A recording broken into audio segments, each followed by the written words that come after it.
brighter than the sun in the sky. Jubilee, Jubilee, oh yeah. Hear the joy bells ringing in your voice. Jubilee, Jubilee. Kind of singing, cutting through the noise. Jubilee, Jubilee. Oh, Jubilee.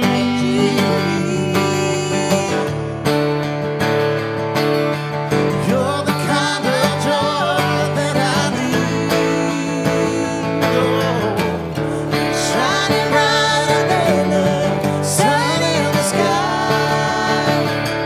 Jubilee, Jubilee. All right now, y'all are awake. Y'all are here to the second service. So welcome, Grace Point. Let's stand.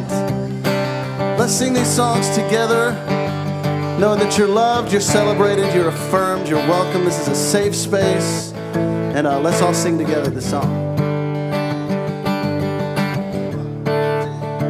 Oh, Jubilee. You're the kind of joy that I need. Oh, it's shining brighter than the sun in the sky. Jubilee. All right, you got the hang of it now. Let's sing it again. Oh, Jubilee.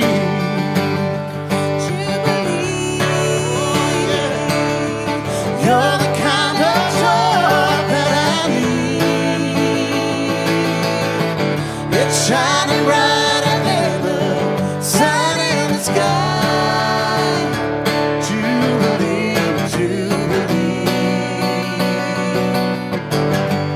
Jubilee, Jubilee. One more time. Jubilee, Jubilee.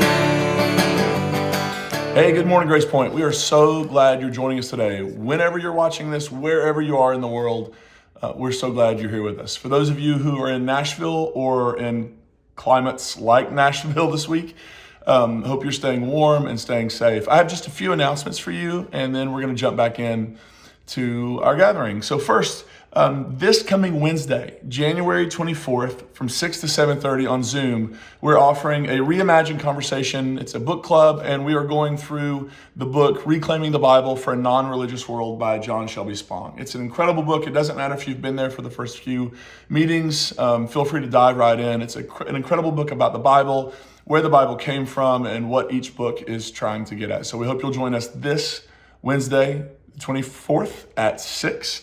And then also our annual business meetings coming up on January 31st. It's a week from Wednesday. And that's at 6 p.m. also on Zoom. Our business meeting is a time to talk about Grace Point's financials. It's a time to hear from our staff. It's a time to think about and sort of recap what the previous year was, what 2023 was. And it's also a chance for us to dream a little bit and share a little bit about what our hopes are for 2024. So I hope you'll join us for that. It's a really important meeting. It usually lasts around an hour, and I hope you'll be there. And then finally, if what we do at Grace Point matters to you, if you benefit from it, if it's enriched your life, if it's helped you on your journey through deconstruction, emerging on the other side to something else, if you find it meaningful, we would love to invite you to join and participate with us in making this thing happen and making it sustainable. There are a few ways you can give financially to Grace Point's cause. One is you can text any dollar amount to 84321. That's 84321. You can go to gracepoint.net/give. You can scan the QR code on this screen, or you can Venmo us at GracePointTN. And don't forget, Grace Point has an E on the end. Once again, Grace Point, so glad you're with us today. Hope things are going well for you. We love you, and we'll see you soon. Maker of eternity, right here and now. Creator of all that we see, with us somehow. I cannot explain such mystery. Who could ever know what this all means? God of the universe, mercies all around.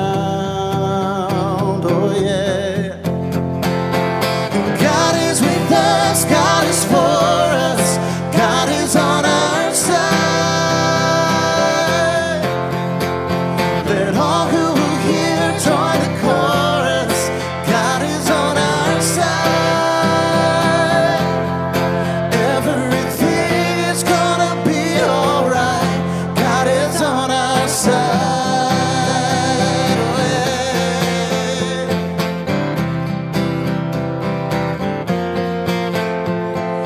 Giver of every breath, breathing in us, the heartbeat of life itself, waking us up. I cannot explain such mysteries. Who could ever know what this all means? The visible image of God is our love. Yes, it is. God is with us, God is for us, God is on our side. Let all who will hear join the chorus. God is on our side. Everything is gonna be alright. God is on our side. Yeah, God is on our side. God is with you.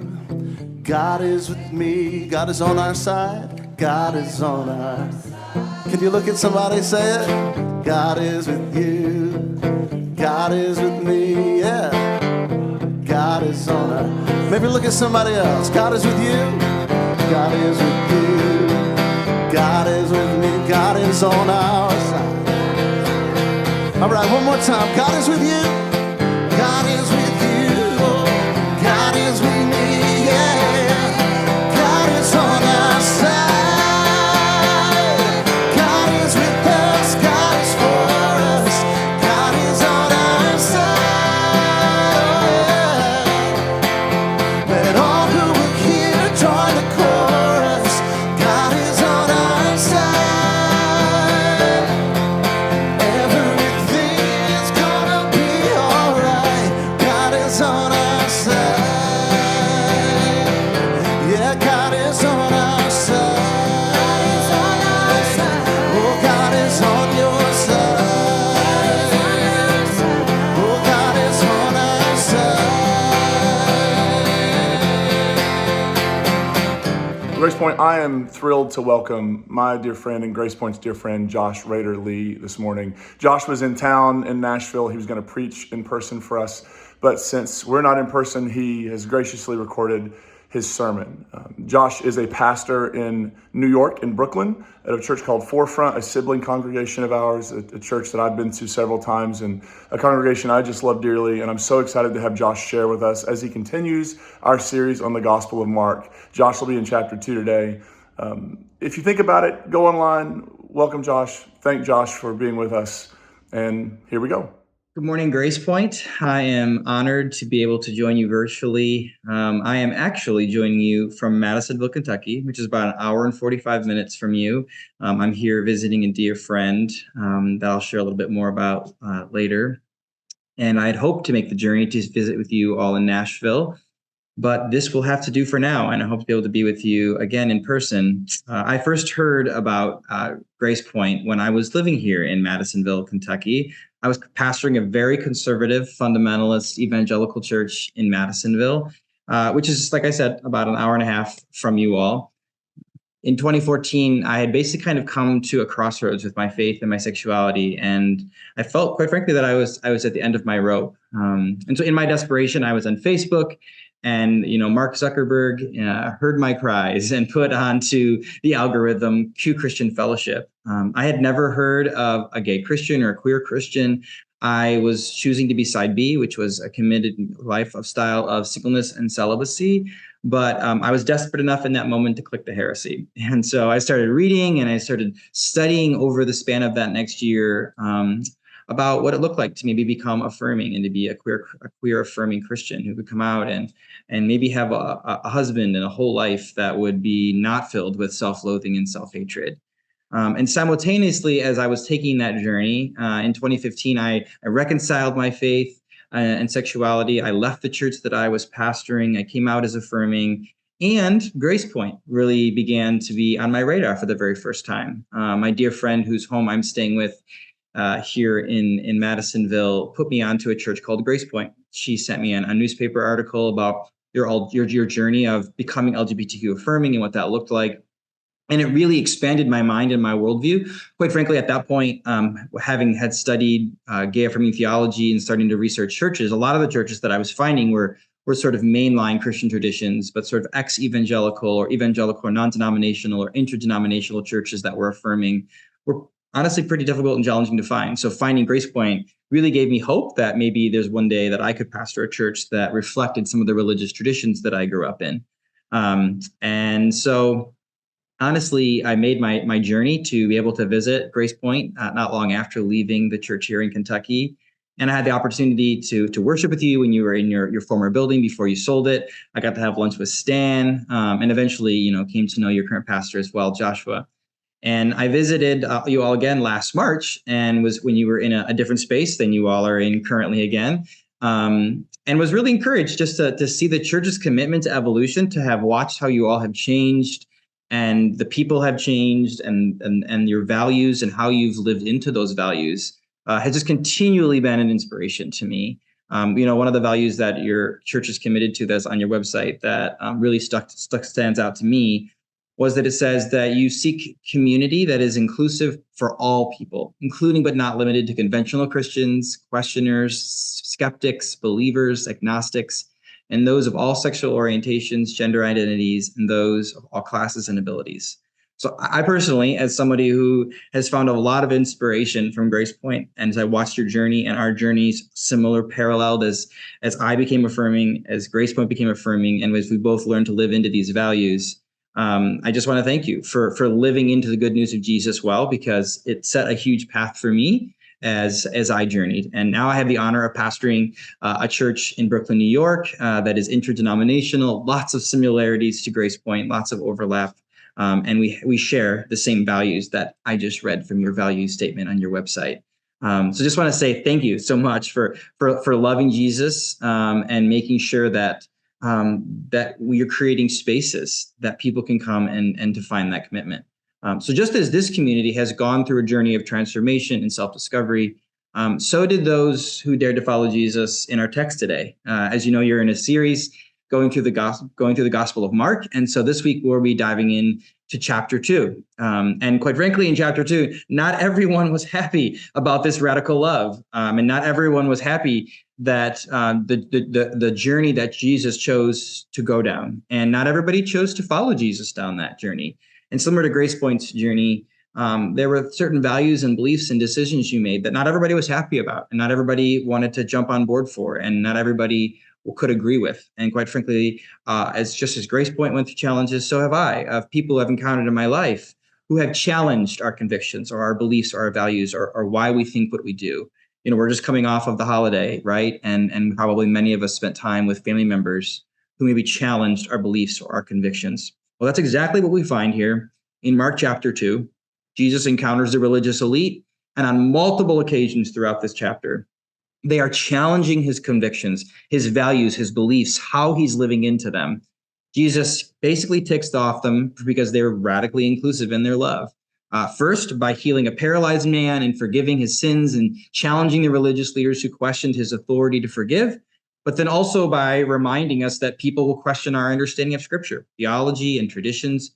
But Jesus persists in love. But so do the religious leaders. They continue to push back in this chapter, because then they find Jesus also calls Levi, also known as Matthew, to follow him, and he dines with tax collectors and sinners and responds to, again, criticism by his association with them, by saying that he came for the sick and not the healthy, reminding us again in this story that Jesus wasn't interested in a country club Christianity, but he came to establish an inclusive faith. But then one more time again, he talks about fasting, and he uses this parable to explain that new things cannot be forced into old systems, reminding the religious elite who are challenging him in his values that sometimes what once was has to end and something new has to be birthed. And so as I join you this morning, I just want to say I am so grateful again for the new thing that Grace Point has become. And I am excited to see how it will ferment over time, like new wine in new wineskin, and all that you will all birth into. And I'm honored to be able to have our journeys intersect today. Now, the last part of this passage in Mark chapter 2, it's another area where the religious elite challenge. And this is where I want us to sit in the text today and to find something that we can take home with us. So let's begin reading in Mark chapter 2, verse 23. It says, "One Sabbath, Jesus was going through the grain fields, and his disciples walked along. They began to pick up some heads of grain.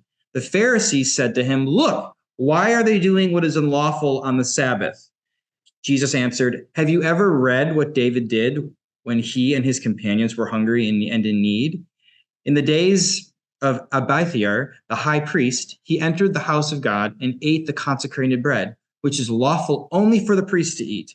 And he also gave them some to his companions.'" Verse 27, "Then he said to them," the religious elite, "The Sabbath was made for man, not man for the Sabbath. So the Son of Man is Lord even of the Sabbath." I don't know about you, but I definitely, in this whole chapter, I feel like this, the religious trauma of Jesus defending his beliefs and his convictions and his values to the religious elite who think that they know better.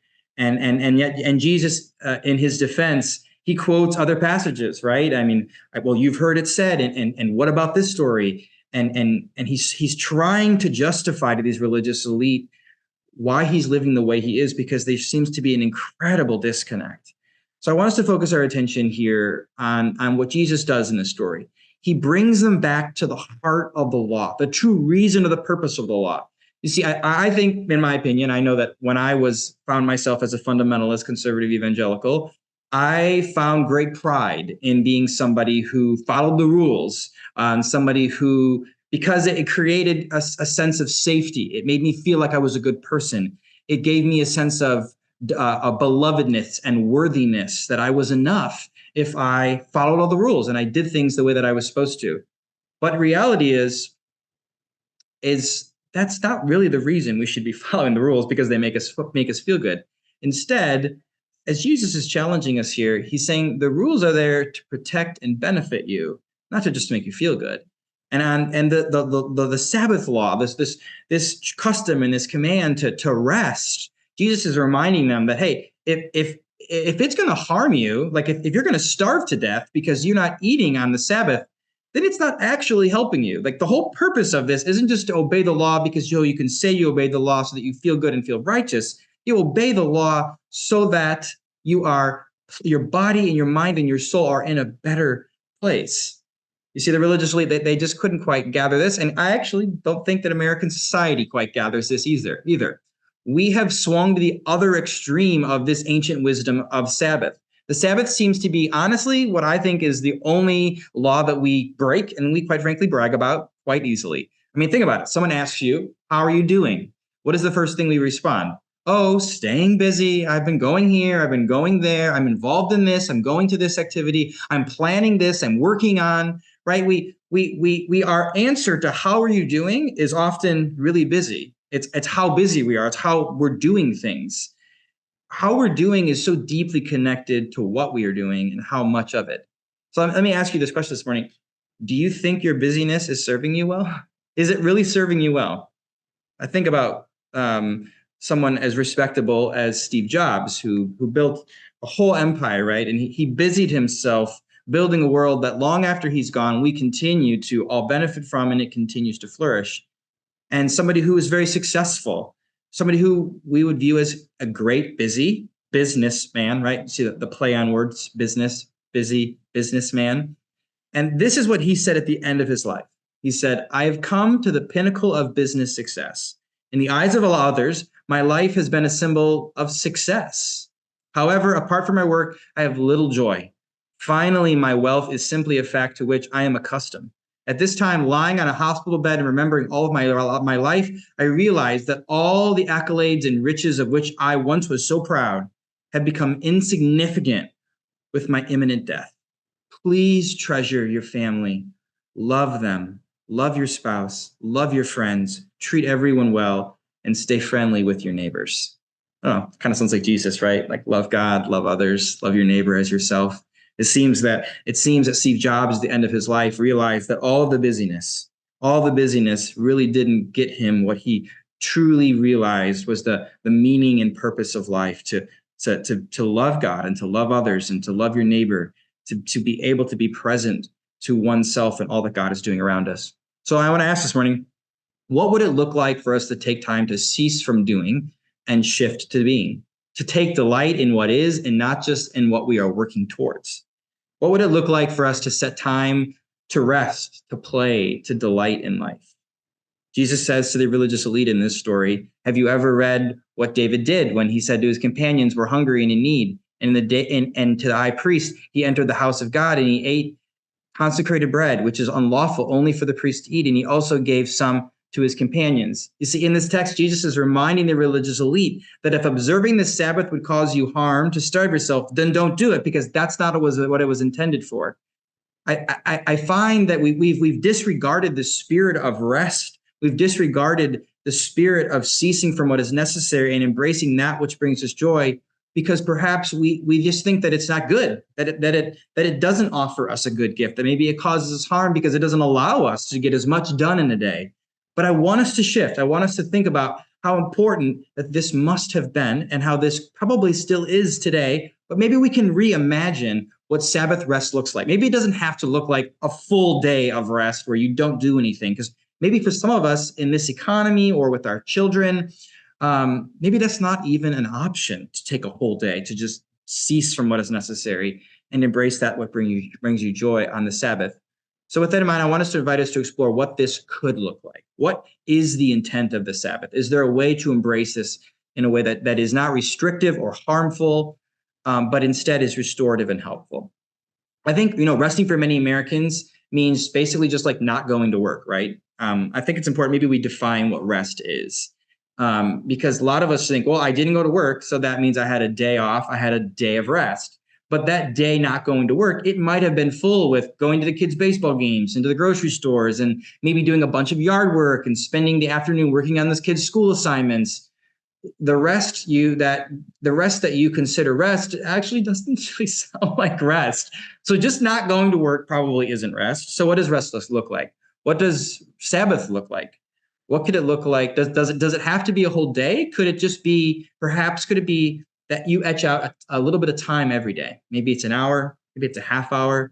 For me, a lot of times, if I know that I'm going to have a late night meeting, then I'll make sure that I have a time in the morning where I just rest and I take it easy, so that by the time I get to the late night meeting, I'm not completely physically exhausted. My husband and I often have a pattern of making sure that we are in bed at 9 o'clock every night. We make exceptions sometimes, but 9 o'clock every night, because that is our time to cuddle and watch Netflix and rest and unwind for the next hour before we close our eyes and go to bed. And honestly, it's the part of the day that I look forward to the most.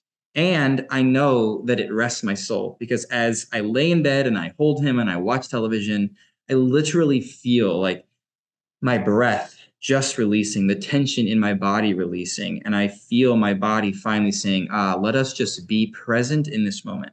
I don't know what rest could look like for you, but maybe it doesn't have to be every day. Maybe it could just be an hour every day. Maybe it could be the evenings that you cease from work. Maybe it could be not having your emails forwarded to your work phone or to your computer when you come home and leave the office. Maybe it could be setting more strict parameters with your time now that the pandemic seems to have just completely destroyed boundaries from working from home. I don't know what it would look like for you, but I invite you to think about how is it that you could just be more intentional with rest. And maybe just like working out, when they say New Year's resolution, it's not good to just make a commitment to go to the gym 5 times a week after not having done it at all, because it's a huge leap to do that. Maybe you just start with like 2 days a week, where you just choose that you're going to have an hour, you're just going to rest. And then as you allow your body to experience that, maybe the new cadence, the new tradition, the new customs, the refreshing nature of it it will become like second nature. I've shared earlier that in 2015, I resigned with really no clear plan of what I was going to do next. In my ministry, in my career, in my work, all I knew was that I needed to not work in ministry anymore. After I resigned and came out as affirming, it was very clear to me that God was like, Josh, you have been in ministry since you were 17 years old.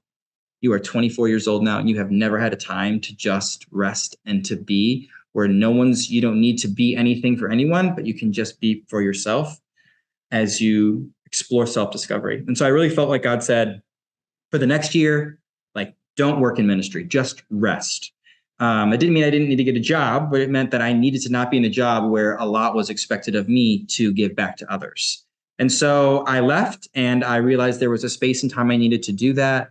Not long after I left, I met a pastor who ended up extending a job offer to me. Within weeks of resigning from my other job, I had another job offer.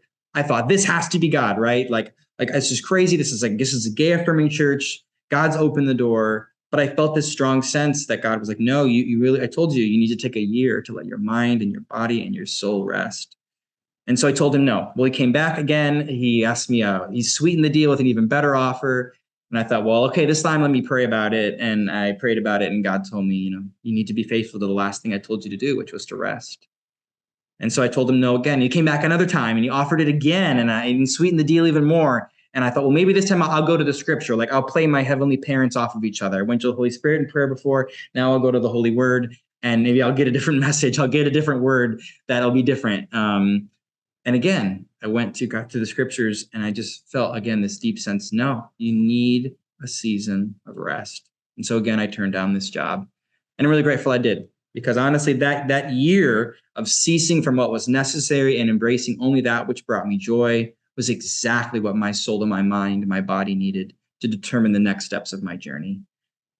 After that year, I decided that I needed to go back to school. I had went to a very conservative fundamentalist evangelical school named Moody Bible Institute. And I realized I needed to do a lot of deeper work to reconstruct my faith so that I could be the pastor that God was calling me to be in a progressive and inclusive faith. And honestly, if I had not taken that year, I'm not fully sure if I would have realized the necessity and the importance and the value of that. But also, I think my body was tired and worn down, and I needed that time to be restored. So I'm not, maybe you too need to take a whole year off in some way from a Sabbath rest or whatever that may look like. But I tell you that story to say in small ways, sometimes that is exactly what we need. Sometimes we do need a year. Sometimes we just need an hour a day. Sometimes we need an evening in a day. Sometimes we need one day a week. I don't know what it is for you, but the value and the principle behind Sabbath rest that Jesus is trying to bring out for the religious elite here, I think it is lost on us in Western culture. And I think it's something that if we reintegrated into ourselves, I think that we would find ourselves more whole, more integrated, more connected with the divine and with ourselves, and learning how to love others and love God and love ourselves better. So in our final moments, I do want to help us maybe unpack a little bit about what does Sabbath even mean in Scripture? Like, what is that? The word Sabbath is hardly even an English word, right? I mean, it's not in our vocabulary. And I want you to know that it does not mean to rest in the sense of sleeping from like physical exertion or physical rest. There's another word for that in the Hebrew Bible, which is yashen, in which we know that we know that God does not sleep. Scripture tells us God does not sleep. So Sabbath is not saying to physically sleep. Sleep is good, but that's not the commandment. Our bodies literally just sleep. The Sabbath rest is for us to physically make ourselves cease from what is necessary. To abstain is what this word actually means. To cease, to abstain, to not work. It is basically a temporary or complete stopping of activity that would otherwise be classified as work or labor. This is what Sabbath means. So it's not sleep, it's to abstain. Maybe another way to put this, as you've heard me say many times, it is to cease from what is necessary and to embrace only that which brings you joy. You see, God wasn't tired after God created the whole universe, and though God didn't need to go to sleep, but simply after God created the universe and God rests on the seventh day, it just means that God simply stepped back and enjoyed what God had made. He took pleasure in the life. I mean, I work a lot as a pastor, and I need to sometimes remind myself that all this work that I'm doing, this money that I'm making in order to pay the bills and live the life that I want. Sometimes I need to just step back and just delight in it and not just always be working towards something that hopefully I'll delight in later, but instead to delight in what I'm working towards and enjoying in the now. So Sabbath is just basically, it is a temporary ceasing of labor. Now, reality is what brings us all joy is different, right? And so for me, I love to shop. So ceasing from what is necessary and embracing that which brings me joy would be, I'm not going to look at emails this week or today or for this evening, but I do love to shop, and so I'm going to go shopping. But other people would be like, shopping is a huge chore. It would not be what would bring them joy. And so they would not go shopping. Maybe they would go to the gym, or they would go get their hair done, or they would spend time with their kids. I don't know what that may be, but it's simply ceasing from what is necessary, whatever that necessary is for you, and embracing whatever that thing is that brings you specifically joy. And so what I want us to think about this morning is to stop doing what is necessary and do what you want on the Sabbath. And again, the Sabbath doesn't have to be a day. It can be an hour, it can be an evening, it can be a time in the morning, it can be a moment in the afternoon. Whatever you can allot and give yourself to just take time to be intentional, to cease from what is necessary and embrace that for what brings you joy. To embrace that which makes you laugh, invites you to breathe, invites you to unwind, and refreshes and restores you so that you can be even stronger to continue to do the things that God is calling you to do in your life. Church, Sabbath is an experiment. It is a discipline. It is a challenging thing, but it is a gift that God has given us, not to harm us or to hurt us, but to help us and restore us. I mean, kind of interesting. I think that probably reality is some of us would find it hard to rest because maybe we have babies or we have kids and we just never get a moment to come up for air. And so maybe you may have to be creative with this. Maybe that's once a month you are intentional to create space in your budget or to lean on someone in your social circles to go out with your spouse and to just rest and delight in each other's presence and hire a babysitter. Or maybe there's certain activities that you have that you embrace with your children, like a bike ride or a walk in the woods or gardening or chopping wood or something. I don't know what you all do out here in Nashville. Whatever that may be, go dancing. And maybe you embrace something that brings you joy with your kids. Maybe that could be restorative as well. Married couples are encouraged by Jewish rabbis to make love on the Sabbath. So, use that with your spouse the next time that you're maybe have some downtime or a way to embrace the Sabbath. I don't know what it is for you, but experiment. See what works for you. Let go of what does not bring you joy for a moment, for a day, for an evening, for a morning, for an afternoon, and see what it does to our bodies. Let us listen to our bodies. I close with this final thought and image that I want you to think about. Car engines, they often tell us how often they need the oil to be changed, right? And if you don't do it and the oil gets dirty or it gets really low, a check engine light comes on. In the same way, I think our bodies will do the same thing. So I invite you over this next week, check in with your body. Do you find that you get worn down and tired real easy? Do you find that you're getting migraines or stress in your neck or body aches, or maybe you getting sick really often?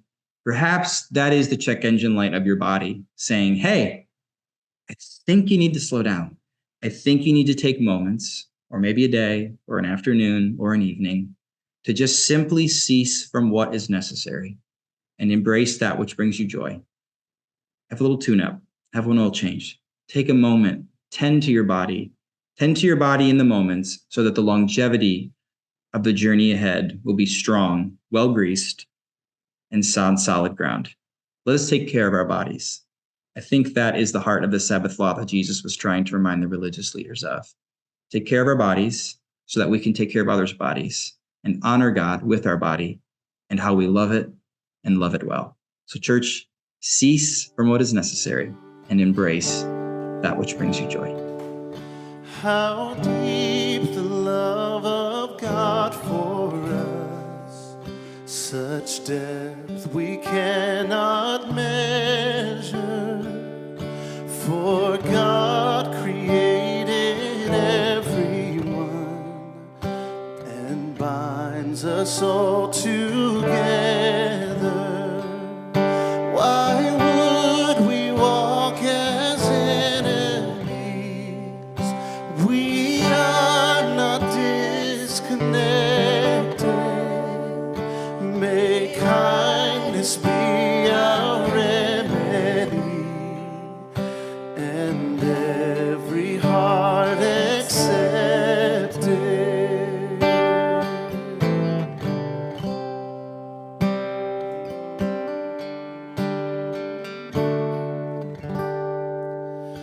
Behold your struggling neighbor with weight not meant to carry. Turn not away your favor, but give the gift of sharing. Why would we walk as enemies? We are not disconnected. May kindness be our remedy, and every heart accept it.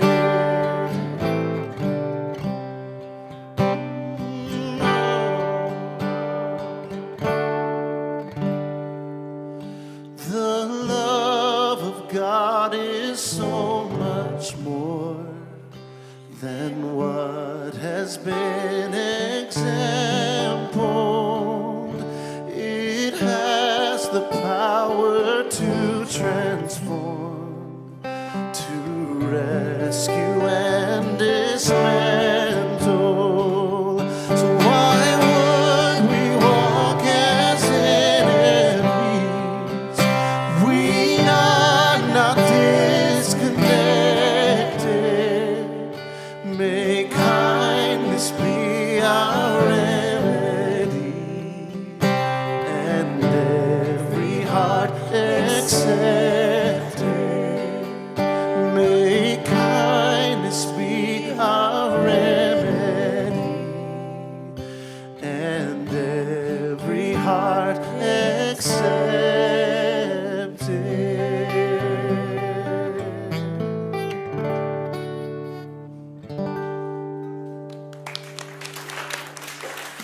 Thank you for being with us, Grace Point. We love you. We are so proud of you. We love doing this together. We hope you have a good week, and we'll be back here next time.